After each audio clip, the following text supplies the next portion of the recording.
أعوذ بالله من الشيطان الرجيم بسم الله الرحمن الرحيم قالوا الحمد لله الذي هدانا لهذا وما كنا لنهتدي لولا أن هدانا الله صدق الله العلي العظيم رب اشرح لي صدري ويسر لي أمري واحلل عقدة من لساني يفقه قولي آمين يا رب العالمين اللهم صل على محمد وعلى آل محمد كما صليت على إبراهيم وعلى آل إبراهيم إنك حميد مجيد اللهم بارك على محمد وعلى آل محمد كما باركت على إبراهيم وعلى آل إبراهيم إنك حميد مجيد.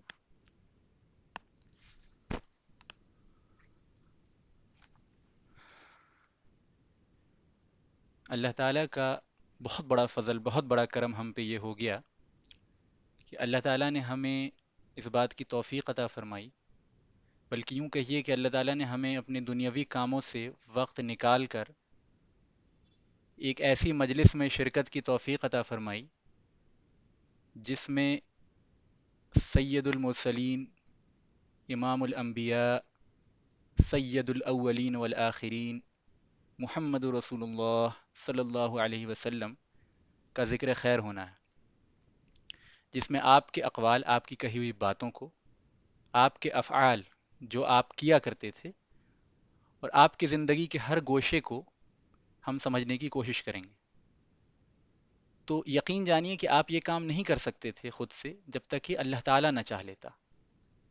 یعنی اگر اللہ تعالیٰ نے آپ پہ فضل نہیں کیا ہوتا تو آپ اپنی مشغولیتوں میں مشغول رہتے اور بالکل اس مجلس میں شامل نہیں ہو سکتے تھے خالص اپنے ارادے سے.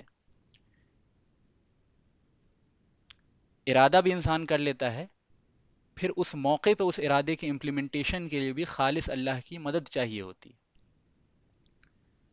لہٰذا ایک بہت خوبصورت قول ہے رابعہ بصری رحمۃ اللہ علیہ، بہت سے لوگ ان کا نام جانتے ہوں گے، بہت بڑی بزرگ ہیں. شی واز اے فیمیل، عورت ہیں. وہ فرماتی ہیں کہ کوئی شخص بھی اللہ تعالیٰ کی طرف متوجہ نہیں ہو سکتا، اللہ تعالیٰ کی طرف نہیں پلٹ سکتا، نہیں لوٹ سکتا، الا یہ کہ اللہ پہلے اس شخص کی طرف متوجہ ہو جائے. یعنی انسان کا اللہ تعالیٰ کی طرف پلٹنا خالص اللہ کے فضل کے نتیجے میں ہوگا. پہلے اللہ تعالیٰ اپنی نظر رحمت انسان کے اوپر ڈالتا ہے، پھر انسان جو ہے وہ اللہ کے دین کی طرف راغب ہوتا ہے. تو دین کا کام کرنے والے یا دین کی مجلسوں میں شامل ہونے والے کو ہرگز یہ خیال نہیں ہونا چاہیے کہ وہ اپنی قدرت سے کوئی کام کر رہا ہے، یہ خالص اللہ کا فضل. تو اسی ضمن میں ایک آیت جو میں نے آپ کے سامنے تلاوت کی ہے، اس کا تھوڑا سیاق و سباق سمجھ لیجئے، اور پھر انشاءاللہ اس بات کو ہم کنیکٹ کریں گے اس ٹاپک سے جو آج ہم پڑھنے جا رہے ہیں. یہ آیت سورہ اعراف کی ہے، آیت نمبر 43 کا ایک چھوٹا سا ٹکڑا ہے، پوری آیت نہیں ہے یہ. اس آیت میں اللہ تعالیٰ نے منظر تیار کیا ہے، ایک تصویر کشی کی ہے جنت کے ایک سین کی، جنت کے ایک منظر کی، جب تمام اہل ایمان جو ہیں جنت کے اندر داخل ہو جائیں گے متقین، تو اور جہنم کی ہولناکیوں کو وہ اپنی آنکھوں سے دیکھ لیں گے، اللہ تعالیٰ کے عذاب کو وہ دیکھ لیں گے، اور جنت کی اعلیٰ نعمتوں کو وہ دیکھ لیں گے.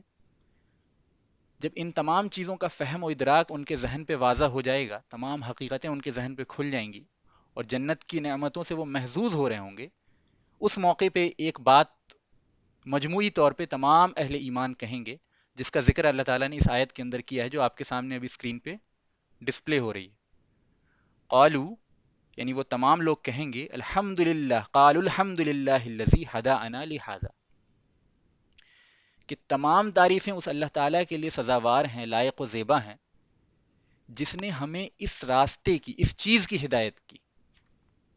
وما کننا لنہتدی لولا ان ہدانا اللہ، اور ہم ہرگز اس راستے پہ نہیں چل سکتے تھے یا اس جگہ نہیں پہنچ سکتے تھے اگر اللہ تعالیٰ اپنی طرف سے ہمیں ہدایت نہیں دیتا.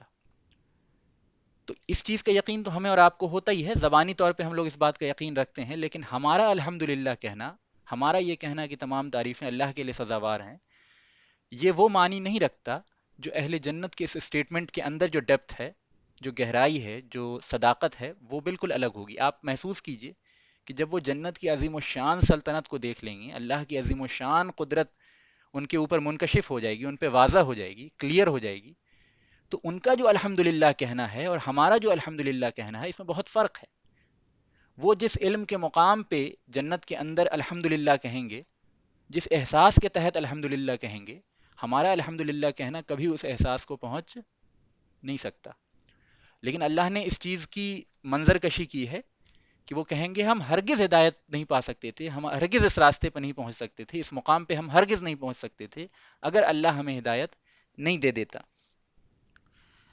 تو اللہ تعالیٰ نے اہل ایمان کی ایک خاص صفت کا ذکر کیا ہے کہ وہ اس مقام پہ بھی، جب انسان اپنی انسانی زندگی کا سب سے اونچا مقام کیا ہے کہ وہ اللہ رب العالمین کی رضا حاصل کر لے اور جنت میں پہنچ جائے، اس موقع پہ بھی یہ لوگ شکر گزاری نہیں چھوڑ رہے ہیں۔ اللہ تعالیٰ کو ان کی یہ ادا اتنی پسند آئے گی کہ اللہ نے پہلے ہی اس ادا کا بیان قرآن مجید میں کر دیا ہے۔ تو اس سے ایک بہت واضح چیز سمجھ میں آتی ہے کہ اللہ تعالیٰ کو شکر بہت پسند ہے، اور ہمیں بھی اللہ تعالیٰ کا شکر ادا کرنا چاہیے کہ اللہ تعالیٰ نے ہمیں اپنی مشغول زندگی میں سے یہ وقت نکال کے 45 منٹس کا، اور اس بات کی توفیق دی کہ ہم اس مجلس میں شامل ہو سکیں، تو خالص اللہ کی رضا کے لیے اور خالص اپنے گناہوں کو معاف کروانے کے لیے اور اللہ تعالیٰ کے دین کو سیکھنے کے لیے، اس نیت کے ساتھ اگر ہم اس مجلس میں شامل ہوئے ہیں تو ہمیں اللہ کا اس پہ شکر ادا کرنا چاہیے۔ خود قرآن میں اللہ تعالیٰ نے بیان کیا ہے لَإِن شَكَرْتُمْ لَأَزِيدَنَّكُمْ، کہ اگر تم شکر کرو گے میں لازماً اور دوں گا۔ اللہ نے تاکید کے ساتھ یہ بات فرمائی ہے، کسی بھی چیز کے اندر اگر ہم شکر گزاری کی روش اختیار کر لیتے ہیں تو اللہ نے کہا ہے ہم لازماً تم کو اس پہ بڑھا کے دیں گے۔ تو ہدایت کا معاملہ بھی بالکل ویسا ہی ہے کہ اگر ہمیں ہدایت ملی ہے، اللہ تعالیٰ نے اس بات کی توفیق دی ہے، تو سب سے پہلے ہم دل سے اللہ کا شکر ادا کریں، اور اب کسی بھی عمل کو چھوٹا نہ سمجھیں۔ عین ممکن ہے کہ اللہ تعالیٰ اس 40-45 منٹ کی مجلس سے ہمارے گناہوں کو معاف کر دے، کیونکہ اللہ تعالیٰ جو ہے بڑا قدردان ہے، اگر وہ دینے پہ آتا ہے تو اس کی کوئی لمٹ نہیں ہوتی، تو اس پہ اللہ تعالیٰ کا بڑا شکر ہونا چاہیے۔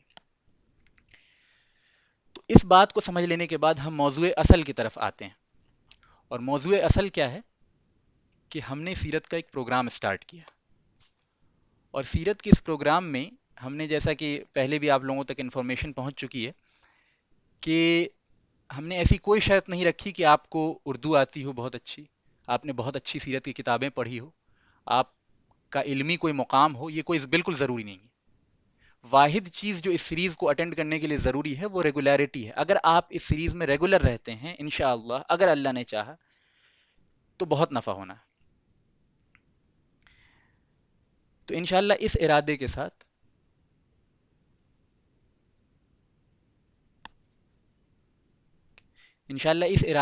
ہم اس پروگرام کو کنٹینیو کریں گے۔ ایک چھوٹا سا اناؤنسمنٹ یہ ہے کہ سیٹس کمپلیٹلی فل ہو چکے ہیں، تو اب لوگوں کو انٹری نہیں دی جا سکے گی، 250 کی لمٹ ہے، تو اب ہم جتنے لوگ آ چکے ہیں بس انہی کے درمیان یہ درس ہوگا۔ خیر، بہرحال کسی بھی عقل مند انسان کا ایک شیوا یہ ہونا چاہیے، ایک طریقہ یہ ہونا چاہیے کہ دنیا کا کوئی بھی کام وہ کرے تو اس کے ذہن میں 3 سوال آنے چاہیے اس کام سے ریلیٹڈ۔ دنیا کا کوئی بھی کام آپ شروع کریں، دنیا کا کوئی بھی کام آپ کرنا چاہیں تو 3 سوال آپ کے ذہن میں ہمیشہ آنا چاہیے، اور وہ 3 سوال کیا ہے؟ وہ 3 سوال یہ 3 امپورٹنٹ کوشچنس، سب سے اہم ترین 3 سوال جو ہے کسی انسان کو کسی بھی کام کرنے سے پہلے پوچھنا چاہیے کہ وہ کیا کرنے جا رہا ہے، وہ کیوں کرنے جا رہا ہے، اور وہ کیسے کیا جائے گا۔ تو لہٰذا اس پروگرام کے شروع ہونے سے، جیسا کہ میں نے بتا دیا کہ آپ کو اگر یہ بھی معلوم نہیں ہے کہ سیرت ورڈ کا مطلب کیا ہوتا ہے تو بھی کوئی حرج کی بات نہیں، آپ اس میں شامل ہو، انشاءاللہ آپ کو بالکل شروع سے بتائی جائے گی چیزیں۔ تو پہلا سوال تو یہ پیدا ہوتا ہے کہ ہم کرنے کیا جا رہے ہیں۔ دوسرا سوال یہ پیدا ہوتا ہے کہ اگر ہم سیرت کا ایک درس کا حلقہ قائم کر رہے ہیں اور سیرت کی ایک سیریز شروع کر رہے ہیں تو ہم ایسا کیوں کر رہے ہیں، اور تیسری چیز ہے کہ ہم ایسا کیسے کر رہے ہیں، کیسے کرنے والے ہیں، پروگرام کیا ہے، لے آؤٹ کیا ہے، کورس کیا ہوگا، کریکولم کیا ہوگا، ٹھیک ہے، کون کون سی کتابیں ہم پڑھیں گے، کس طریقہ کار کو فالو کریں گے، کس میتھڈولوجی پہ چلیں گے۔ یہ 3 اہم سوال ہیں انشاءاللہ آج پروگرام شروع ہونے سے پہلے، یعنی پروگرام تو اب شروع ہو ہی چکا ہے لیکن سب سے پہلے ان 3 سوالوں کو ہم ڈیل کریں گے۔ سب سے پہلے کہ سیرت ہوتی کیا ہے، کسے ہم سیرت کہتے ہیں۔ تو پہلے اس ورڈ کا مطلب سمجھ لیجئے۔ اچھا، میں ایک چھوٹی سی ضمنی بات کرتا چلوں، ایک وضاحت کر دوں کہ آپ کے سامنے اسکرین پہ پریزنٹیشن دکھ رہا ہوگا، اس میں بہت موٹی موٹی باتیں لکھی ہوں گی، جس کو کہتے ہیں ہیڈنگس، بس ہیڈنگس لکھی ہوں گی، لیکن اس کے اندر کا جو کنٹینٹ ہے اس کے لیے آپ کو پوری توجہ سے بات کو سننی ہوگی. اور انشاءاللہ 45 منٹ سے زیادہ آپ کا میں لوں گا نہیں, اور 10:45 پہ انشاءاللہ تعالی شارپ یہ پروگرام ختم ہو جائے گا. تو 45 منٹس کا پروگرام ہے, اس میں آپ کو بالکل سنسیئرلی اور اٹینٹیو ہو کے سننا ہے انشاءاللہ. اور ہفتے میں ایک دن ہے, اس لیے کوئی بڑا مشکل کام نہیں ہے. تو اگر آپ اس کو فالو کرتے ہیں, اٹینٹیو ہو کے سنتے ہیں, تو پھر ہی آپ اس پریزنٹیشن کا ایکچوئل میں فائدہ اٹھا پائیں گے. ورنہ اگر آپ صرف اس پریزنٹیشن کو دیکھ رہے ہیں اور ہیڈنگ دیکھ رہے ہیں, تو اس سے بات کی اصل آپ کے ذہنوں میں واضح نہیں ہوگی. تو بات کو سنیں بھی اور سامنے اسکرین بھی دیکھیں. تو سب سے پہلے ہم سمجھیں گے سیرت ہوتی کیا ہے.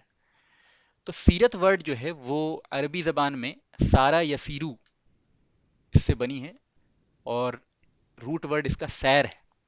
سیر اردو زبان میں استعمال ہوتا ہے, جیسے ہم کہتے ہیں کہ میں سیر پہ جا رہا ہوں, ٹہلنے جا رہا ہوں, واکنگ کرنے جا رہا ہوں, گھومنے جا رہا ہوں. تو سیرت کا جو روٹ ورڈ ہے, ڈیرائیوڈ جو ہے, اسی سے ہے. اس کا مطلب یہ ہوتا ہے کہ انسان کسی بھی راستے پہ اگر چل رہا ہے تو اس راستے کو بھی لغوی یعنی لنگوسٹک سینس میں سیر کرنا کہتے ہیں. ٹھیک ہے, سارا مطلب ہوتا ہے ہی واکڈ. ٹھیک ہے, تو کسی بھی راستے پہ واک کرنے کو کہتے ہیں.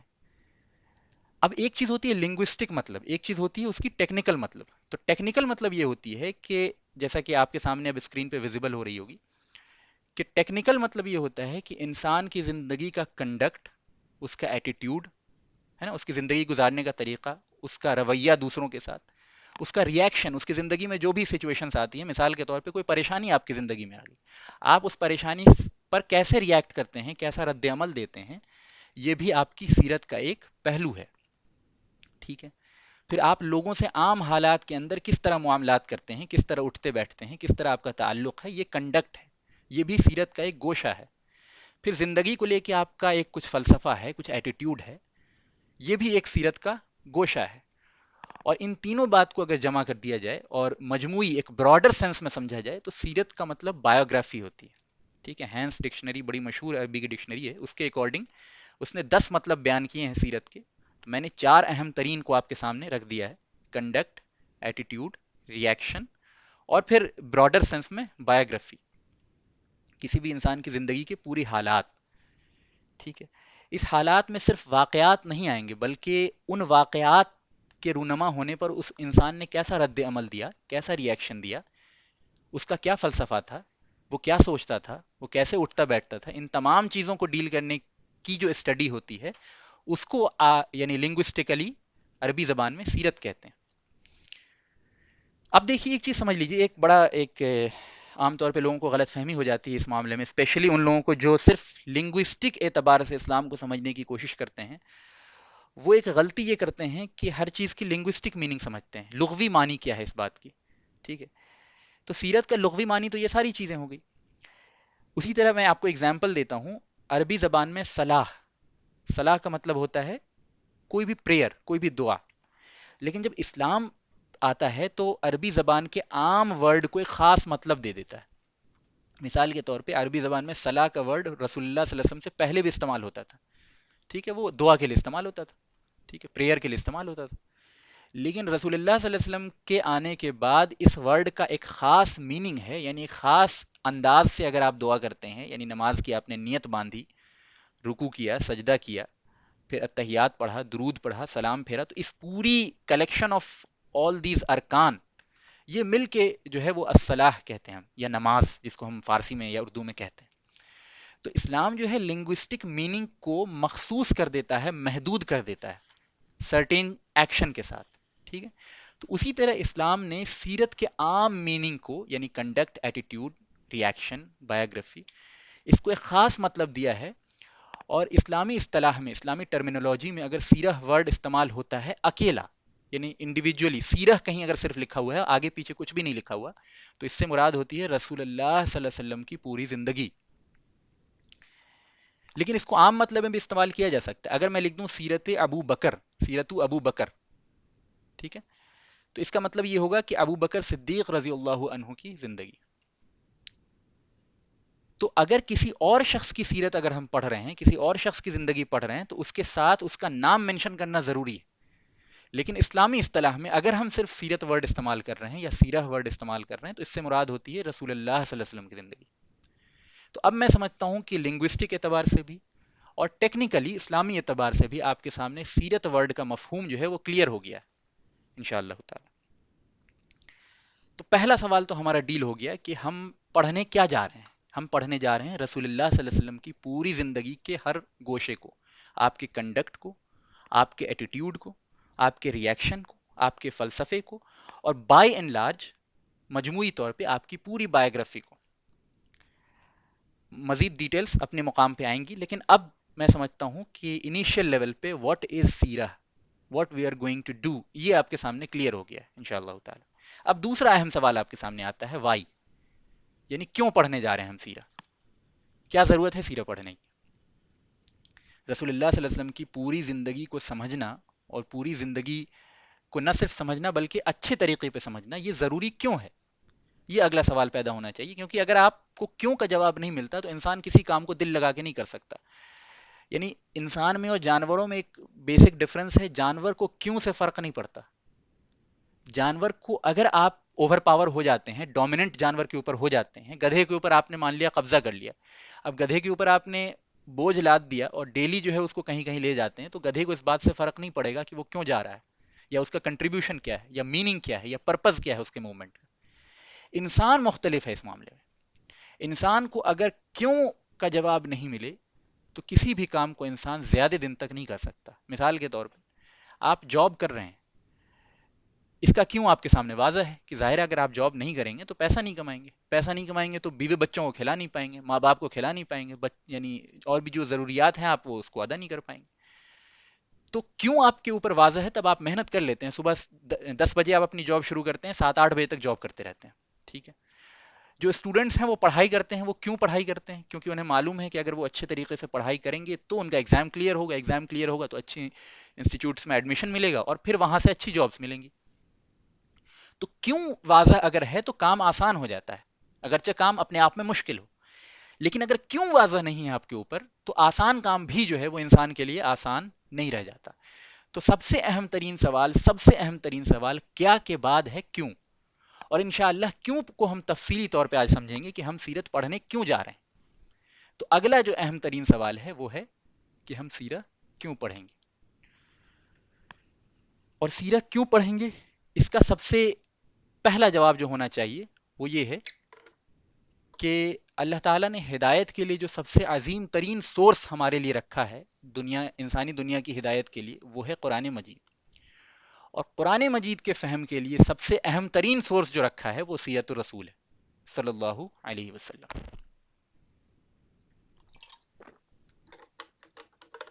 آپ کے سامنے اسکرین پہ چیزیں آ جائیں گی. سب سے پہلی چیز, یعنی اب میں آپ کے سامنے 8 یا 9 مختلف پوائنٹس رکھوں گا کہ ہم سیرت کیوں پڑھنے جا رہے ہیں, اور وہ 8 یا 9 پوائنٹس بہت اہم ہیں, بہت اہم ہیں.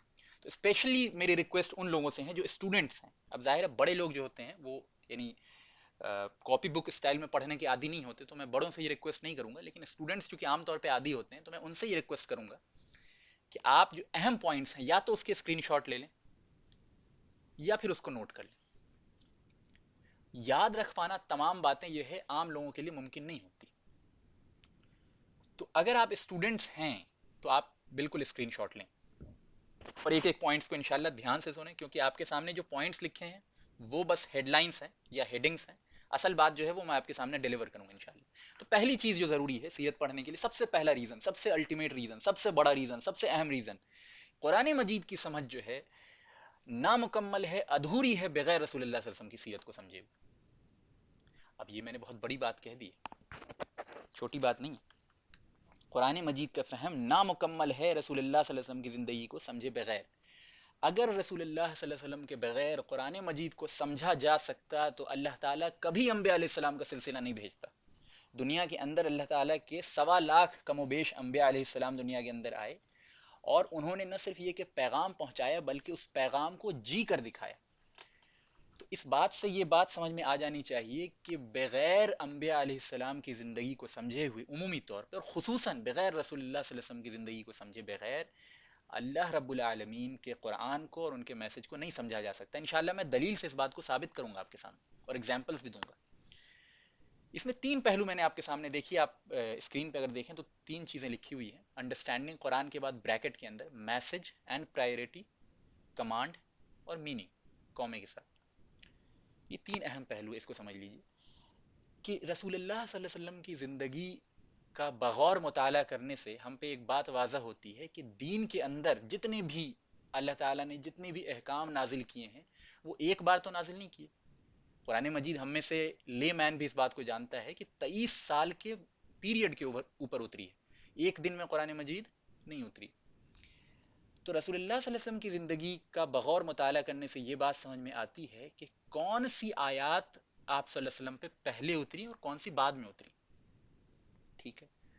دوسری اہم بات یہ سمجھ میں آتی ہے کہ آپ صلی اللہ علیہ وسلم نے کون سی بات کے ذریعے لوگوں کو دعوت دی. قرآن مجید میں بہت سارے میسج ہیں. اللہ تعالیٰ نے اخلاق کا بھی درس دیا ہے قرآن کے اندر کہ اپنے ماں باپ کے ساتھ حسن سلوک کرو. قرآن کے اندر اس بات کا بھی درس ہے کہ ظلم کو دیکھو تو اس کے خلاف لڑو. قرآن کے اندر اس بات کا بھی میسج ہے کہ ظلم کو دیکھو تو صبر کرو. اب یہ دو مختلف باتیں ہو گئی تو ان کے درمیان کیسے ہم ریکنسائل کریں گے وہ بھی ہم سمجھیں گے. پھر قرآن مجید میں اس بات کا بھی حکم ہے کہ اپنی بیوی کے ساتھ، اپنے بچوں کے ساتھ اچھا سلوک کرو، اپنے رشتہ داروں کے ساتھ اچھا سلوک کرو، عام لوگوں کے ساتھ اچھا سلوک کرو. قرآن مجید میں نماز کا بھی حکم ہے. قرآن مجید میں روزے اور زکوٰۃ کا بھی حکم ہے. قرآن مجید میں وراثت کی تقسیم کا بھی حکم ہے.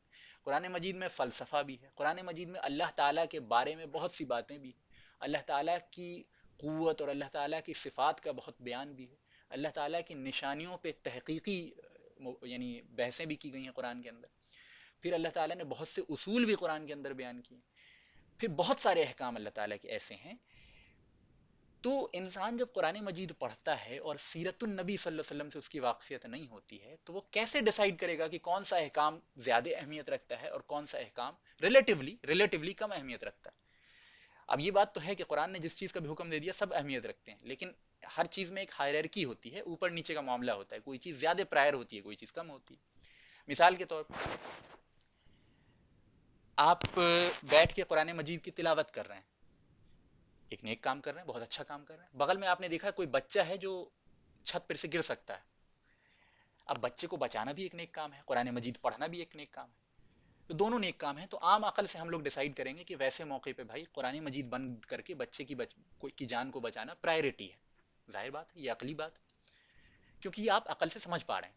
لیکن بہت سے ایسے موقع ہیں جہاں پہ دو نیکیاں آپ کے سامنے آ جائیں گی اور دونوں میں سے کسی ایک کو ہی آپ اپنا پائیں گے. تو کون سی نیکی کو اپنانا ہے، یہ پرائرٹی جو ہے دین کے اندر، کہ کون سا جزو دین کا زیادہ اہمیت رکھتا ہے اور کون سا جزو اس کے مقابلے میں کم اہمیت رکھتا ہے، اس کی صحیح انڈرسٹینڈنگ ناممکن ہے بغیر سیرت رسول اللہ صلی اللہ علیہ وسلم کی سیرت کو سمجھے بغیر. یعنی آپ صلی اللہ علیہ وسلم کی سیرت کا بغور مطالعہ کرنے سے قرآن مجید کی ایک مجموعی فہم آتی ہے اور یہ بھی سمجھ میں آتا ہے کہ کون سے احکام کی اہمیت کتنی زیادہ ہے. یہ بھی سمجھ میں آتا ہے کہ رسول اللہ صلی اللہ علیہ وسلم کو جب اللہ تعالیٰ نے اپنا پیغام دیا تو آپ نے کون سی بات کے ساتھ اپنے پیغام پہنچانے کی ابتدا کی، شروعات کی. کہ آپ نے نماز سے ابتدا کی جب آپ کے اوپر مکے کے اندر پہلی وحی اتری ہے. تو کیا اللہ تعالیٰ نے نماز کا حکم دیا سب سے پہلے یا کسی اور چیز کا حکم دیا؟ پھر مکے کے اندر شروعاتی زمانے میں اللہ کے رسول صلی اللہ علیہ وسلم نے کیا زکوٰۃ کا حکم دیا یا کسی اور چیز کا حکم دیا؟ کیا وراثت کی تقسیم کے قانون نازل ہوئے آپ صلی اللہ علیہ وسلم کے اوپر یا پھر توحید کے بارے میں اللہ تعالیٰ نے کچھ بتایا؟ تو یہ سارے پہلو ہم پہ واضح نہیں ہو سکتے اگر ہم صرف قرآن مجید کو اپنا سورس سمجھیں گے، انلیس ہم سیرت کی مدد لیں، یعنی نبی کریم صلی اللہ علیہ وسلم کی پوری زندگی. تو دین کے اندر دین کا اوور آل میسج، دین کی اوور آل انڈرسٹینڈنگ اور دین کی اوور آل پرائرٹی یہ نامکمل ہے سیرت کے علم کے بغیر. پہلا پوائنٹ میں سمجھتا ہوں اس سے زیادہ تفصیل ابھی یہاں پہ مناسب نہیں ہے. انشاءاللہ چونکہ یعنی جتنے پوائنٹس میں پہلے اور دوسرے لیکچر میں بیان کروں گا ان سب کا بیان بار بار اپنی اپنی ڈیٹیل کے ساتھ مختلف مقام پہ سیرت کی سٹوریز کے درمیان آئے گا. لیکن چونکہ یہ وائی بہت امپورٹنٹ ہے، وائی کیوں ہم کرنے جا رہے ہیں، لہٰذا میں نے شروع میں یہ پوائنٹس آپ کے سامنے رکھے ہیں. دوسری چیز کمانڈ. اللہ تعالیٰ نے قرآن میں نماز کا حکم دیا ہے. آپ جانتے ہیں قرآن میں بہت جگہ نماز کا حکم ہے، گنتی مجھے معلوم نہیں لیکن بہت جگہ، اور علماء نے ہمارے گنتی کاؤنٹ کر کے بتائی بھی ہے. بہت جگہ نماز کا حکم ہے، بہت جگہ زکوٰۃ کا حکم ہے. لیکن قرآن مجید میں ایک بھی جگہ یہ بیان نہیں کیا اللہ تعالیٰ نے کہ نماز کیسے پڑھنی ہے، ایک بھی جگہ نہیں، کہیں بیان نہیں ہے نماز کیسے پڑھنی ہے۔ اگر پورے قرآن آپ شروع سے لے کے الف لام میم سے لے کے الناس تک پڑھ جائیں اور تمام قرآن آپ کے ذہن پہ واضح ہو جائے، تو بھی آپ کو یہ معلوم نہیں چلے گا کہ نماز کیسے پڑھنی ہے۔ لہٰذا نماز کیسے پڑھنی ہے، دین کا سب سے بنیادی رکن جو ہے، اس کو بھی سمجھنے کے لیے ہمیں رسول اللہ صلی اللہ علیہ وسلم کی طرف جانا پڑے گا۔ تو گویا کہ سیرت اور رسول اللہ صلی اللہ علیہ وسلم کے کردار، اور یہاں پہ میں یعنی براڈر سینس میں حدیث کو بھی انکلوڈ کر رہا ہوں۔ اچھا، ایک چھوٹی سی بات ہے، کسی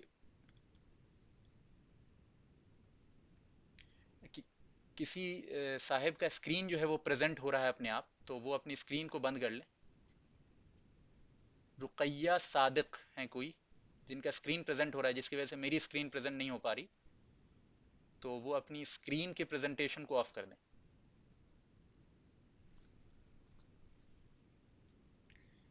رقیہ صادق اگر میری بات سن رہی ہیں تو وہ اپنی اسکرین کے پریزنٹیشن کو آف کر دیں جی۔ اب میری اسکرین ویزیبل ہے آپ لوگوں کے سامنے؟ کتنی دیر پہلے سے اسکرین ویزیبلٹی ختم ہوئی؟ چلیے چلیے کوئی نہیں، میں پریزنٹ کر رہا ہوں اسکرین انشاءاللہ۔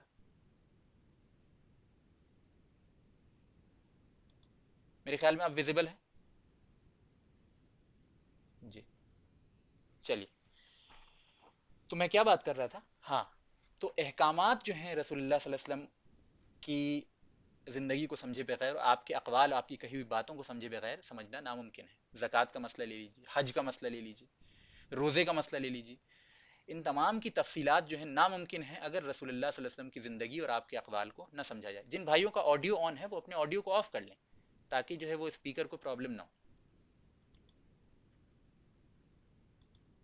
جی، آڈیو اور ویڈیو اپنا اپنا آف رکھیں تاکہ اسپیکر کو پرابلم نہیں ہو، اس بات کا خاص دھیان رکھیں، ٹھیک ہے؟ چلیے، دوسرا مطلب تو سمجھ میں آ گیا۔ تو انڈرسٹینڈنگ قرآن، پہلی چیز میسج اینڈ پرائرٹی سمجھنا بہت ضروری ہے دین کے اندر، اور وہ ناممکن ہے اگر رسول اللہ صلی اللہ علیہ وسلم کی زندگی کو نہ سمجھا جائے۔ بہت سے احکامات قرآن مجید کے ناممکن ہیں ان کو سمجھا جا سکے اور ان پہ عمل کیا جا سکے جب تک کہ رسول اللہ صلی اللہ علیہ وسلم کی کہی ہوئی باتیں اور آپ کی زندگی سے واقفیت نہ ہو جائے۔ تیسری چیز میننگ ہے۔ قرآن مجید کی بہت سی آیات ہیں ایسی، اور میں اگزامپل دوں گا آپ کے سامنے ابھی، جن کے میننگ کو آپ نہیں سمجھ سکتے جب تک کہ آپ رسول اللہ صلی اللہ علیہ وسلم کی زندگی اور سیرت سے واقفیت نہیں رکھتے ہیں۔ اور یہ تو بہت اہم بات ہے، یعنی آپ یوں سمجھ لیجئے کہ یہ بہت لے مین کے لیے بھی یہ بہت اہم بات ہے۔ قرآن مجید کے ترجمہ اور تفسیر بھی آپ پڑھیں، تفسیر میں بھی تو بہرحال سیرت سے ہی ریفرنس دیا جاتا ہے، تو وہ ناممکن ہے کہ آپ ان آیتوں کو سمجھ لیں، ان کی میننگز کو سمجھ لیں جب تک کہ آپ نبی کریم صلی اللہ علیہ وسلم کی زندگی سے واقف نہیں ہیں۔ میں ایک ایگزامپل دیتا ہوں، آپ کے سامنے ایک آیت آ رہی ہوگی، یہ سورہ انفال کی آیت ہے 5ویں نمبر کی، کما اخرجک ربک من بیتک بالحق، کہ اور اسی طرح آپ کے رب نے آپ کو نکالا حق کے ساتھ اپنے گھر سے، آپ کے گھر سے، وَإِنَّ فَرِيقًا مِّنَ الْمُؤْمِنِينَ لَكَارِهُونَ، اور مومنین کا ایک گروہ جو ہے، مومنین کا ایک جتھا اس بات کو ناپسند کرتا تھا۔ اب یہاں پہ آپ واضح طور پہ دیکھیں اس میں کس بات کی طرف اشارہ کیا جا رہا ہے؟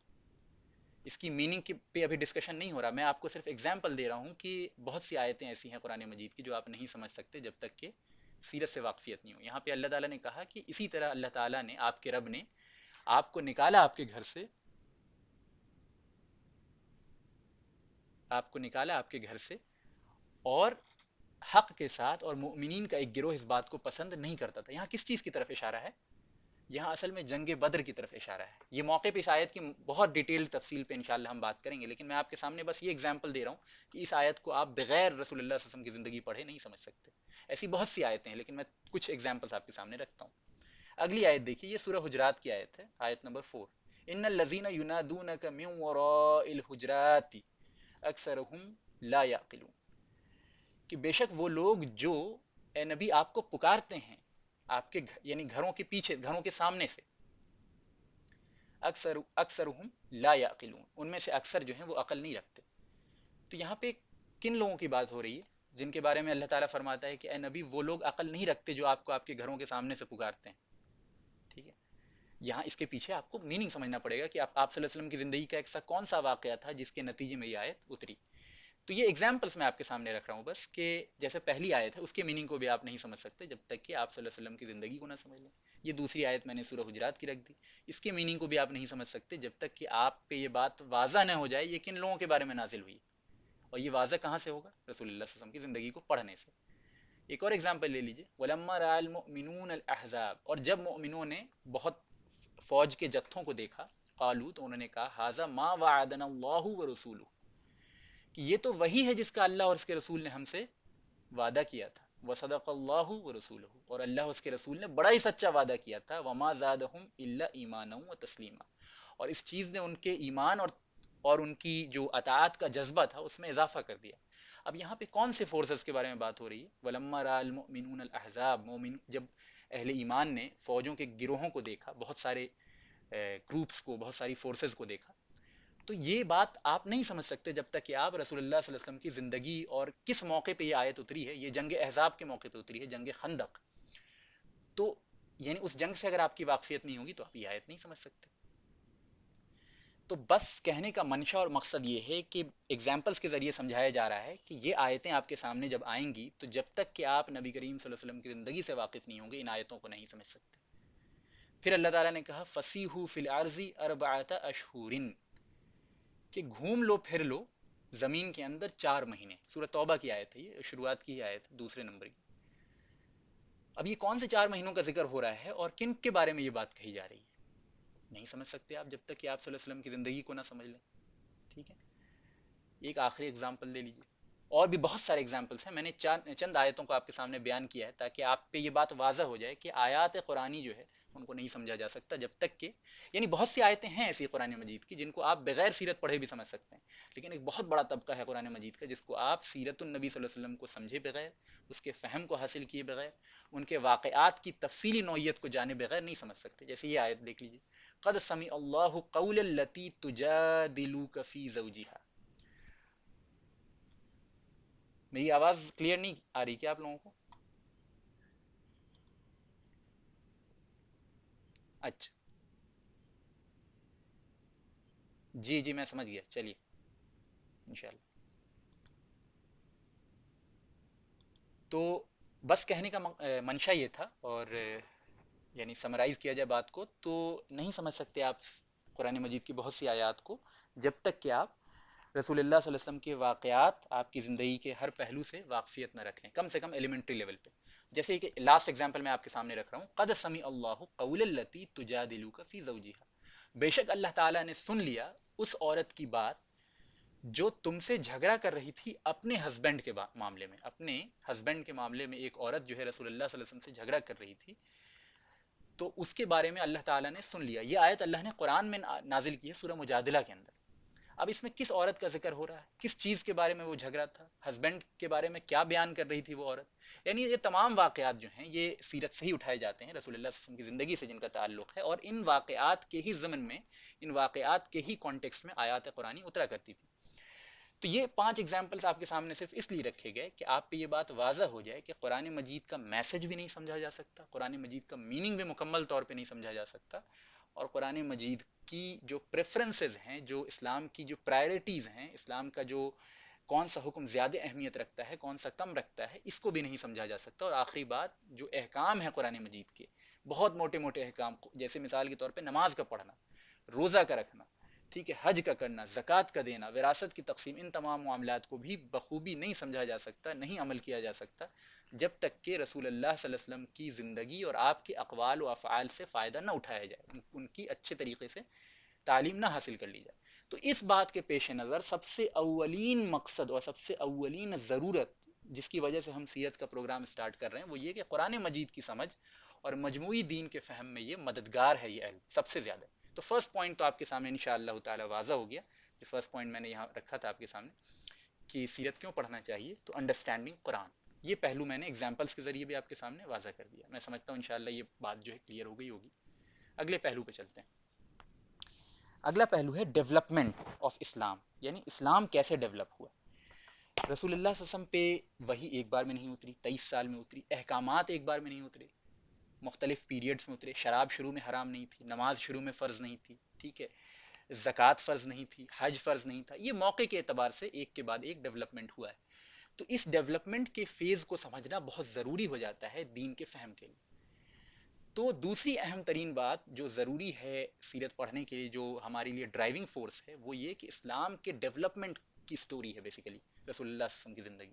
آپ صلی اللہ علیہ وسلم کی پوری زندگی اسلام کیسے ڈیولپ ہوا, کیسے فارمولیٹ ہوا, کیسے وہ ایک عقیدے سے ایک نظام میں تبدیل ہوا, اس کی پوری سٹوری بیان کرتی ہے رسول اللہ صلی اللہ علیہ وسلم کی پوری زندگی. لہٰذا یہ ایک سیکنڈ موسٹ امپورٹنٹ چیز ہے جس کا سمجھنا ضروری ہو جاتا ہے, اور جو ایک ضروری جزو ہے دین کے انڈرسٹینڈنگ کے لیے, جس کی وجہ سے ہم سیرت پڑھتے ہیں.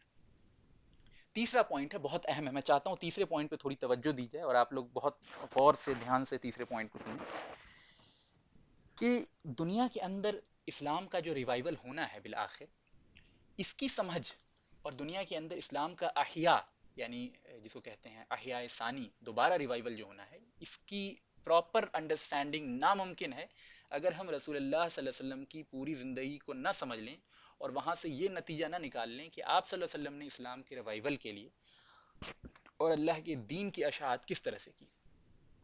کیونکہ پھر ہر انسان کے پاس اپنا ایک آئیڈیا ہے. وہ کوئی کہہ رہا ہے کہ بھائی اگر یہ طریقہ اختیار کیا جائے تو اس کے ذریعے اسلام غالب ہو جائے گا دنیا کے اندر, مسلمانوں کی جو ہے وہ سربراہی ہو جائے گی, سرخروئی ہو جائے گی. کوئی کہہ رہا ہے نہیں بھائی, یہ طریقہ اگر اختیار کر لیا جائے تو اس کے ذریعے جو ہے اسلام غالب آ سکتا ہے. لیکن معاملہ پھر گھوم پھر کے وہیں پہ پہنچتا ہے کہ رسول اللہ صلی اللہ علیہ وسلم کی زندگی کا بغور مطالعہ اگر ہم کریں تو ہمیں سمجھ میں آئے گی یہ بات کہ آخر کس طریقے پہ اسلام کا ریوائول ہو سکتا ہے, ممکن ہے. اس میں تین پہلو میں نے آپ کے سامنے رکھے ہیں بریکٹ میں, دھیان سے اگر آپ دیکھ رہے ہوں. دا امپورٹینس آف تربیہ, صبر اینڈ جہاد. تین پہلو ہے. جب بھی دنیا کے اندر کوئی بھی دعوت حق اٹھتی ہے تو وہ دعوت حق پہ سب سے پہلے وہ لوگ ایمان لاتے ہیں جو عزم میں, ہمت میں اور حق کی طلب میں سب سے زیادہ مشتاق ہوتے ہیں, سب سے زیادہ خواہش مند ہوتے ہیں. یہ وہ لوگ ہوتے ہیں جو فائدے کی وجہ سے حق کو نہیں اپناتے, یہ کسی فیشن کی وجہ سے حق کو نہیں اپناتے, بلکہ حق کو, صحیح بات کو, اللہ کی بات کو اس وجہ سے اپناتے ہیں کہ وہ ایسا مانتے ہیں کہ اللہ کی بات, اس بات یہ لائق ہے کہ اسے سب سے پہلے قبول کر لیا جائے اور اپنی زندگی میں نافذ کر لیا جائے. لہٰذا اسلام کی دعوت پہ اولین لبیک کہنے والے, اولین طور پہ اسلام کی دعوت کو قبول کرنے والے وہ لوگ ہوتے ہیں جو بہت اونچا عزم رکھتے ہیں اور اپنی اندر بہت زیادہ سنسیئرٹی رکھتے ہیں, ٹھیک ہے. لیکن یہ سنسیئرٹی اور یہ عزم جو ہے, جب وہ اسلام قبول کر لیتے ہیں, جب اس دعوت حق کو وہ پھیلانے کی کوشش کرتے ہیں, جیسا کہ ہم صحابہ کی زندگی سے دیکھتے ہیں, تو پھر بہت طرح کی مشکلات, بہت طرح کی مخالفت ان کے سامنے آتی ہے. ان مشکلات و مخالفت پہ انسان دو طرح کا رویہ کرتا ہے. عام طور پہ لوگوں کے اندر دو طرح کا ریاکشن ہوتا ہے. بعض لوگ ہوتے ہیں جو اپنی, یعنی میجورٹی جو لوگوں کی ہوتی ہے وہ ایسی ہوتی ہے کہ جب ان کو حق کی وجہ سے پریشانی آتی ہے, مشقت آتی ہے, تو وہ حق کو چھوڑ دیتے ہیں, وہ تعویلات کرنے لگتے ہیں, وہ اپنی بات, یعنی اپنی کم ہمتی کا بہانہ دینے لگتے ہیں. دوسرے لوگ وہ ہوتے ہیں جو یعنی یعنی حق کو لے کے چھوڑتے تو نہیں, لیکن کچھ معاملوں میں ہارش ہو جاتے ہیں. اصل میں یہاں پہ بہت اہم بات ہے کہ اگر ہم صحابہ کرام رضوان اللہ علیہم اجمعین کی زندگی پر غور کرتے ہیں تو ہمیں یہ بات سمجھ میں آئے گی کہ دعوت حق کے مقابلے میں جو مخالفت ہو رہی ہو, اللہ کی بات کے مقابلے میں جو مخالفت ہو رہی ہو, اس پہ صبر کیسے کرنا ہے اور پھر مقابلہ آرائی کیسے کرنی ہے. صبر کا کیا مطلب ہے؟ صبر عام طور پہ بہت غلط, ایک عام انڈرسٹینڈنگ جو ہے مسلمانوں کے درمیان صبر کی بہت غلط انڈرسٹینڈنگ ہے. صبر کا ہرگز مطلب یہ نہیں ہوتا کہ آپ جو صحیح بات کہہ رہے ہیں وہ اپنی بات سے آپ پیچھے ہٹ جائیں کمزوری کی وجہ سے. مثال کے طور پہ آپ کے پاس قوت نہیں ہے, طاقت نہیں ہے مقابلہ کرنے کی, تو ظاہر آپ صبر کریں گے, لیکن اس صبر کا ہرگز یہ مطلب نہیں ہے کہ آپ اپنی بات سے پیچھے ہٹ جائیں. صبر کا مطلب یہ ہوتا ہے کہ انسان جب حق کے حق ہونے کا یقین ہو جائے, دین کے حق ہونے کا یقین ہو جائے, تو وہ اس پہ کھونٹے کی طرح جم جائے اور جو مشقت آئے, جو پریشانی آئے, اس کو برداشت کرے, لیکن اپنی بات سے اور حق کے ساتھ ایسوسیشن سے ڈس ایسوسیٹ نہ ہو. یعنی صبر کا کیا مطلب ہوا کہ حق پہ قائم رہنا اور اس کے راستے میں ہونے والی مشقت و پریشانی کو برداشت کرنا. اب میں چاہوں آپ کے سامنے تو ایک تھیوریٹیکل ڈیفینیشن صبر کا یہاں رکھ سکتا ہوں, لیکن میرا طریقہ اور میں مناسب طریقہ یہی سمجھتا ہوں کہ جب ہم رسول اللہ صلی اللہ علیہ وسلم کی زندگی کو مزید ڈیٹیل میں پڑھیں گے اور صحابہ کے واقعات پڑھیں گے تو ہم پہ ایکچوئل معنوں میں واضح ہو جائے گا کہ صبر ہوتا کیا ہے. ٹھیک ہے، شارٹ میں بس یوں سمجھ لیجیے، صبر اپنے اسٹینڈ سے پیچھے ہٹنے کا نام نہیں ہے، بلکہ صبر عین اپنے اسٹینڈ پہ قائم رہنے کا نام ہے، اور اس کی وجہ سے جو مشقت آ جائے، جو پریشانی آ جائے، اس کو برداشت کرنے کا نام ہے. ٹھیک ہے. تیسری چیز جہاد ہے، یعنی ریزسٹنس. ایزی زبان میں کہہ رہا ہوں، ہرگز جہاد کا مطلب جو ہے ریزسٹنس نہیں ہوتا ہے، یعنی بہت بہت براڈر چیز ہے.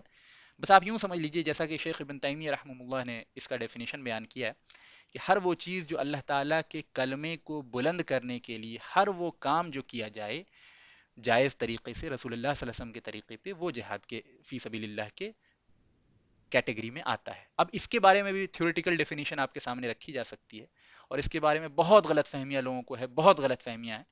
تو انشاءاللہ میں اس بجائے اس کے کہ آپ کے سامنے ایک خوبصورت سی ڈیفینیشن رکھوں جہاد کی، میں مناسب یہ سمجھتا ہوں کہ رسول اللہ صلی اللہ علیہ وسلم کی جب زندگی کے واقعات ہم پڑھیں گے تو وہاں سے سمجھیں گے کہ اس ورڈ کا ایکچوئل مطلب کیا ہوتا ہے.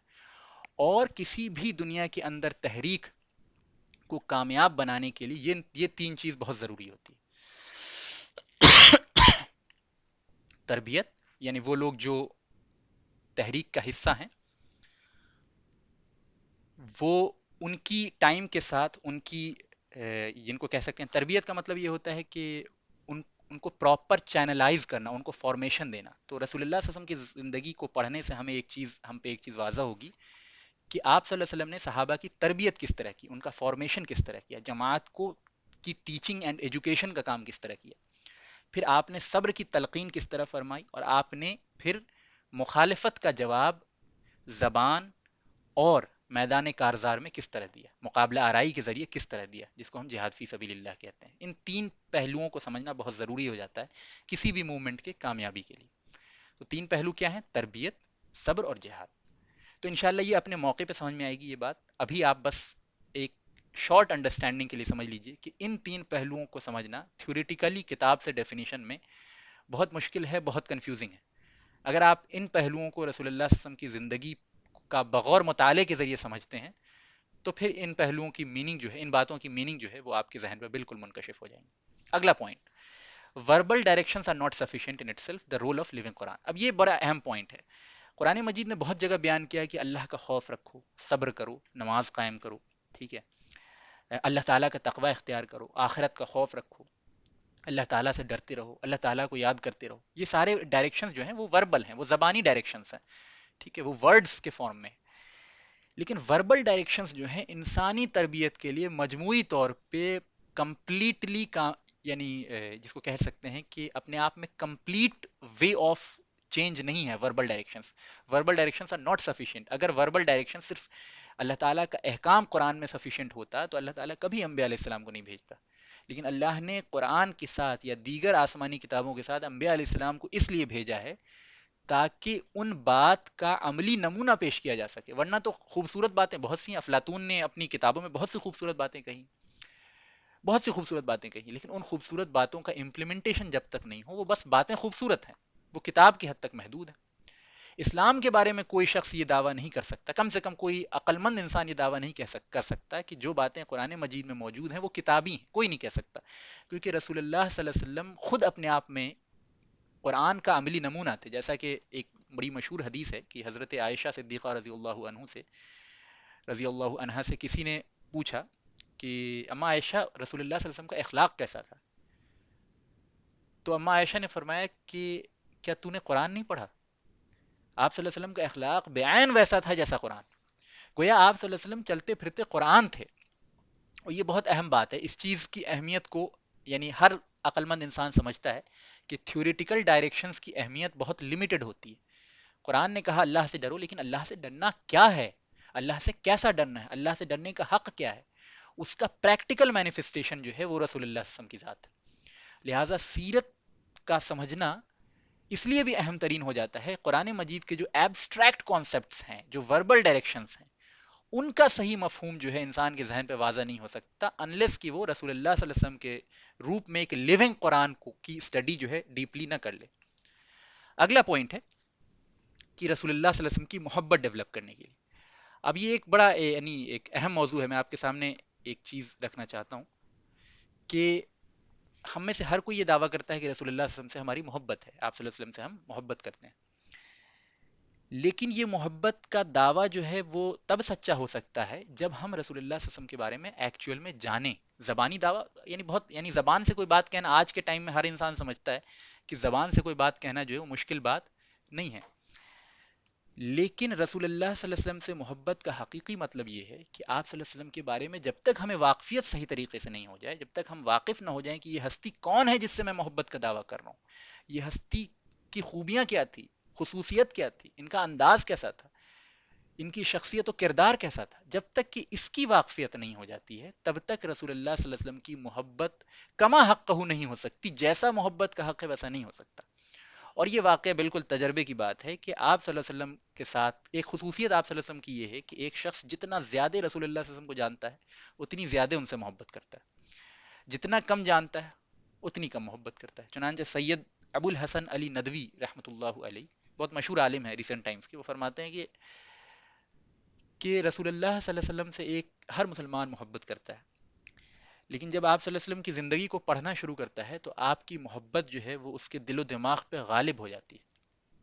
پھر مزید وہ اسٹڈی کرتا ہے تو آپ سے والہانہ محبت کرتا ہے، اور پھر جب اپنے آپ کو غرق کر لیتا ہے سیرت کی اسٹڈی میں تو حضور کی محبت میں اس کا پورا وجود سرشار اور پرنور ہو جاتا ہے، یہاں تک کہ اس کی مثال ایک عاشق کی سی ہو جاتی ہے جس کو اپنی دوسری حالات کا کوئی ہوش نہیں رہتا.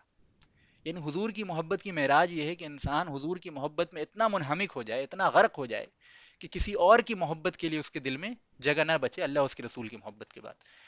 تو یہ ایک مثال کے طور پہ ایک بات سمجھائی گئی ہے. یہاں پہ میں آپ کے سامنے ایک چھوٹی سی سٹوری بیان کرتا ہوں، بس یہ بات بتانے کے لیے کہ رسول اللہ صلی اللہ علیہ وسلم سے محبت اس شخص کو زیادہ ہوتی تھی جو آپ صلی اللہ علیہ وسلم کو زیادہ جانتا تھا. اسی وجہ سے ہم دیکھتے ہیں کہ تمام لوگوں میں سب سے زیادہ حضور پہ جان نچھاور کرنے والے، سب سے زیادہ حضور پہ حضور کے لیے قربانی اور ایثار کا جذبہ رکھنے والے وہ لوگ ہیں جو حضور کے قریب ترین تھے، خود آپ کے گھر والے اور خود آپ کے صحابہ.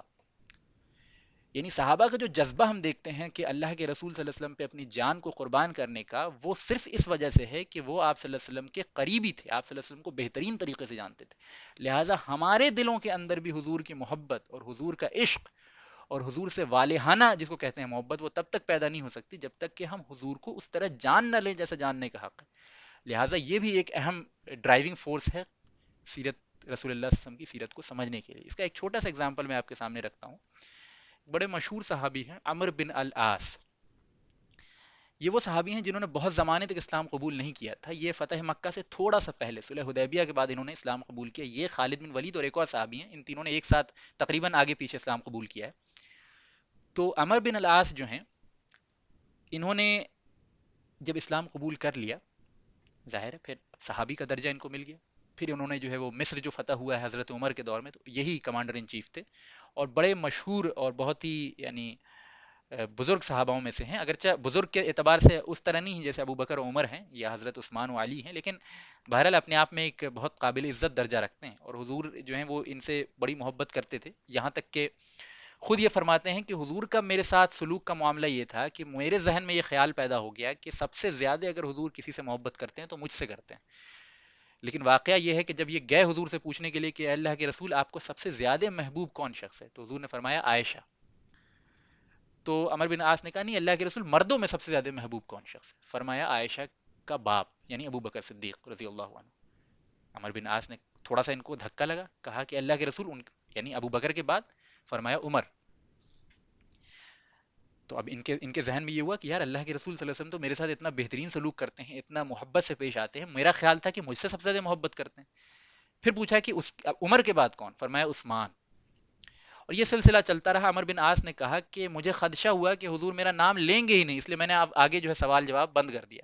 تو اس سے ایک اور بات سمجھ میں آتی ہے کہ حضور کا رویہ جو ہے، رسول اللہ صلی اللہ علیہ وسلم کا رویہ صحابہ کرام کے ساتھ اتنا شفیق اور محبت بھرا ہوتا تھا کہ ہر شخص یہ سمجھتا تھا کہ میں ہی حضور کا سب سے زیادہ محبوب ہوں. اور یہ عمر بن عاص کوئی چھوٹے موٹے آدمی نہیں تھے، بہت یعنی بہت ذہین اور عقل مند انسان ان کو سمجھا جاتا تھا. ان کے بارے میں ہم جب ہجرت حبشہ پڑھیں گے تو انشاءاللہ ڈیٹیل میں ان کے رول کو سمجھیں گے اور ان کی عقل مندی کو بیان کریں گے.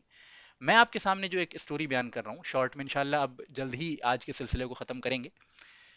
کہ عمر بن عاص فرماتے ہیں کہ جب ان کی وفات کا وقت قریب آیا، وہ اپنے بستر پہ تھے. اب یہ بات وفات کی ہے جب حضور کی بھی وفات ہو چکی ہے، بہت سارے صحابہ کی وفات ہو چکی ہے. یہ ان کی موت کا وقت جب قریب آیا، اپنے ڈیتھ بیڈ پہ تھے، تو جب یہ رو رہے تھے اپنے ڈیتھ بیڈ پہ، تو ان کے بچوں نے پوچھا کہ اے ابا جان، آپ کیوں روتے ہیں؟ آپ کو تو رسول اللہ صلی اللہ علیہ وسلم نے یہ بشارت دی ہے، آپ کو تو یہ اللہ کے رسول نے اس طرح جنت کا وعدہ کیا، اس طرح آپ کے نیک عمل کی تعریف کی، اس طرح آپ صلی اللہ علیہ وسلم آپ سے خوش تھے، تو آپ کیوں پریشان ہوتے ہیں؟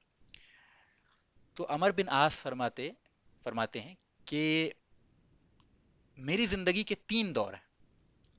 پہلا دور میری زندگی کا وہ ہے کہ جب میں رسول اللہ صلی اللہ علیہ وسلم کا دشمن تھا، میں کافر تھا، اور میرے نزدیک پورے روئے زمین پہ مبغوض ترین شخص، سب سے زیادہ جس کو لے کے میرے دل میں دشمنی ہے، وہ محمد رسول اللہ کی ذات تھی صلی اللہ علیہ وسلم.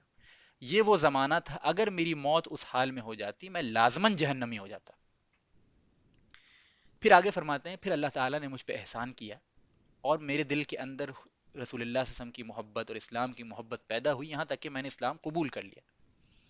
اسلام قبول کرنے کے بعد میرا معاملہ یہ ہو گیا کہ حضور سے محبت اس حد تک والہانہ ہو گئی، اس حد تک گہری محبت ہو گئی کہ یعنی محبت کا عالم یہ ہو گیا کہ میں حضور کے چہرے انور پہ نگاہ بھی نہیں رکھ سکتا تھا، اتنی محبت تھی. یعنی اب ظاہر ہے کہ ہم اس کیفیت کو نہیں سمجھ سکتے، لیکن محبت اپنے معراج کو پہنچ چکی تھی. فرماتے ہیں کہ اگر کوئی مجھ سے پوچھ لے کہ حضور دکھتے کیسے تھے، رسول اللہ صلی اللہ علیہ وسلم کیسے دکھتے تھے، تو میں نہیں بیان کر سکتا، کیونکہ میں نے پوری زندگی حضور رسول اللہ صلی اللہ علیہ وسلم کے چہرے پہ جو ہے ایمان قبول کرنے کے بعد نگاہ نہیں ڈالی، ہمت ہی نہیں ہوئی. اتنی محبت آپ کے چہرے انور کو میں دیکھ ہی نہیں پایا. تو عمر بن عاص کہتے ہیں کہ اگر میری موت اس حالت میں ہو جاتی تو میں لازماً جنتی ہو جاتا. لیکن جب رسول اللہ صلی اللہ علیہ وسلم کی وفات ہو گئی، ہم لوگ دنیاوی کام میں انوالو ہو گئے، تو اب معاملہ جو ہے وہ کلیئر نہیں ہے میرے اوپر. اور نیک لوگوں کا یہی معاملہ ہوتا ہے، وہ اپنے آپ کو کم درجے کا سمجھتے ہیں. بہرحال وہ ابھی ہمارا ٹاپک آف ڈسکشن نہیں ہے. میں اس اسٹوری کے ذریعے بتانا چاہ رہا ہوں کہ عمر بن عاص کی محبت رسول اللہ صلی اللہ علیہ وسلم سے کتنی زیادہ تھی، باوجود اس کے کہ وہ ایک زمانے میں شدید ترین دشمن تھے رسول اللہ صلی اللہ علیہ وسلم کے. تو اس سے یہ چیز سمجھ میں آئی کہ رسول اللہ صلی اللہ علیہ وسلم سے جتنی زیادہ قربت ہوگی، جتنی واقفیت ہوگی آپ صلی اللہ علیہ وسلم کے بارے میں، اتنا زیادہ آپ سے محبت جو ہے ہمارے دلوں کے اندر پیدا ہوگی. دوسری چھوٹی سی سٹوری سن لیجیے، سہیل بن عمرو کی. سہیل بن عمرو جو ہیں وہ بہت مشہور کافر تھے. بعد میں انہوں نے جو ہے وہ فتح مکہ کے بعد اسلام قبول کیا.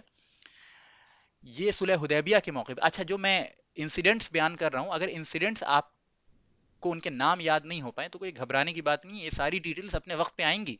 چونکہ یہاں پہ میں آپ کے سامنے وجہ بیان کر رہا ہوں کہ کیوں سیرت پڑھنا ضروری ہے اور ہم کیوں سیرت پڑھنے جا رہے ہیں. تو کچھ کچھ اسٹوریز جو ہے میں آگے کے واقعات سے آپ کے سامنے بیان کر رہا ہوں. اگر آپ ان واقعات کے نام کو یاد نہ رکھ سکیں اور صرف ایسنس یاد رکھ لیں تو بھی انشاءاللہ سفیشینٹ ہے. نام جو ہے مسلسل اسٹڈی کے ساتھ اپنے وقت پہ مزید ڈیٹیلز کے ساتھ آ جائے گا.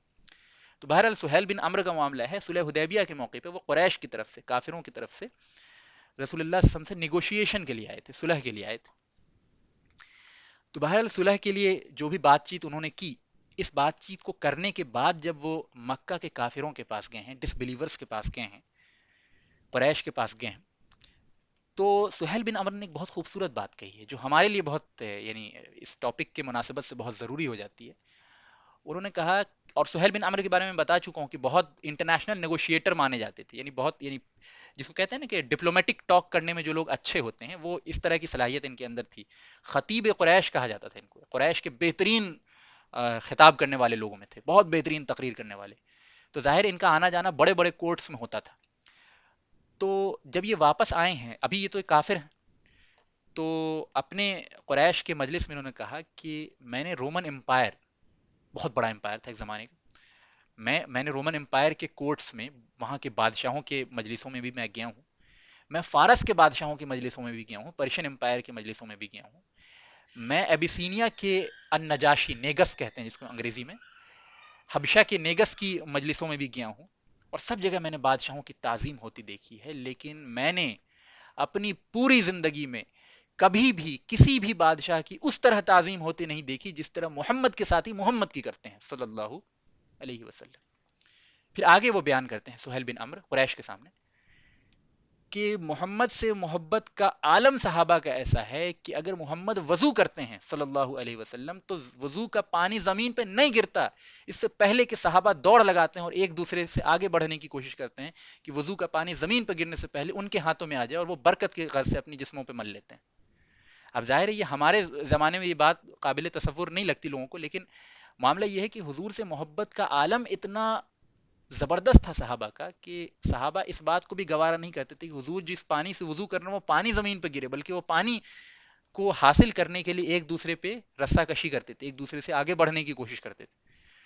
تو وہ سہیل بن عمرو فرماتے ہیں اپنے کفار کی مجلس میں کہ میں نے دیکھا کہ محمد وضو کرتے ہیں تو لوگ ایک دوسرے سے، صحابہ ایک دوسرے سے آگے بڑھنے کی کوشش کرتے ہیں کہ وضو کا پانی زمین پہ نہیں گرنے پائے اس سے پہلے کہ وہ اپنے جسموں پہ اس کو مل لیں۔ پھر آگے فرماتے ہیں تمہارا جو جی چاہے کر لو، اپنے ساتھیوں سے کہہ رہے ہیں، قریش کے بڑے بڑے سرداروں سے کہہ رہے ہیں، کفار کے بڑے بڑے سرداروں سے کہہ رہے ہیں، تمہارا جو جی چاہے کر لو، یہ وہ قوم ہے جو کبھی بھی اپنے نبی کو نہیں چھوڑے گی، کبھی بھی اپنے لیڈر کو نہیں چھوڑ سکتی۔ جن کی محبت کا عالم یہ ہے کہ جو وضو کا پانی زمین پہ نہیں گرنے دیتے، وہ کیا اپنے نبی کی جان کا سودا کر سکتے ہیں؟ معاذ اللہ۔ تو ایک کافر کے زبان سے رسول اللہ صلی اللہ علیہ وسلم کی محبت جو صحابہ کے دلوں میں تھی، اس کی بہترین مثال آپ کے سامنے آ گئی۔ اور اس سے ہمارا پوائنٹ جو آپ کے سامنے رکھنا جو مقصد ہے وہ یہ ہے کہ رسول اللہ صلی اللہ علیہ وسلم سے جو شخص جتنا قریب ہوتا ہے وہ آپ سے اتنی زیادہ محبت کرتا ہے۔ اور محبت کا معاملہ یہ ہے کہ خود حضور کی حدیث موجود ہے، جس نے مجھ سے محبت کی اس نے اللہ سے محبت کی، اور جس کی محبت اللہ سے ہو، جس کی محبت رسول سے ہو، تو اس کے بڑے بڑے گناہ جو ہے اللہ تعالیٰ معاف کر دیتا ہے واقعتاً اگر اس کے دل میں محبت ہو تو اللہ تعالیٰ سے یہ دعا ہے کہ اللہ تعالیٰ ہم لوگوں کو رسول اللہ صلی اللہ علیہ وسلم کی محبت کرنے والا بنائے، اس طرح بنائے جس طرح محبت کا حق ہے، اس طرح محبت کرنے والا بنائے جو محبت ہمارے لیے دین، دنیا اور آخرت میں نفع کا ریزن بنے، فائدے کا ریزن بنے، اور جو ہماری آخرت میں کامیابی کا اور آپ کی سفارش کا ضامن بن جائے۔ تو سیرت کا یہ پروگرام اس لیے بھی کیا جا رہا ہے کہ رسول اللہ صلی اللہ علیہ وسلم کی محبت ہمارے دلوں کے اندر انسٹل ہو۔ اگلا پوائنٹ ہے جو میں سمجھتا ہوں کہ دو تین پوائنٹس اور رہ جا رہے ہیں، لیکن وقت میرے خیال میں آج کافی ہو چکا ہے، اور میں نہیں سمجھتا کہ دو تین پوائنٹس جو ہیں ان کو شارٹ میں نپٹایا جا سکتا ہے۔ تو میں اپنی بات کو یہاں پہ ختم کرنا زیادہ مناسب سمجھتا ہوں، اور اللہ تعالیٰ سے دعا کرتا ہوں کہ جن لوگوں جن لوگوں نے بھی شرکت کی اس پروگرام کے اندر، اللہ تعالیٰ ان کے گناہوں کو معاف کرے، اور جو بھی بات یہاں رکھی گئی اللہ تعالیٰ ان بات کی تاثیر ہمارے دلوں پہ کرے اور اس کی سمجھ ہمیں عطا کرے، اور سیرت کو پڑھنے اور سمجھنے کا جذبہ اور خواہش اور نیک نیتی کے ساتھ اس پروگرام سے مسلسل جڑے رہنے کی توفیق عطا فرمائے۔ اللہ تعالیٰ اس کوشش کو قبول کرے اور رسول اللہ صلی اللہ علیہ وسلم کی محبت ہمارے دلوں میں قائم کر دے۔ آمین یا رب العالمین، والحمد للہ رب العالمین۔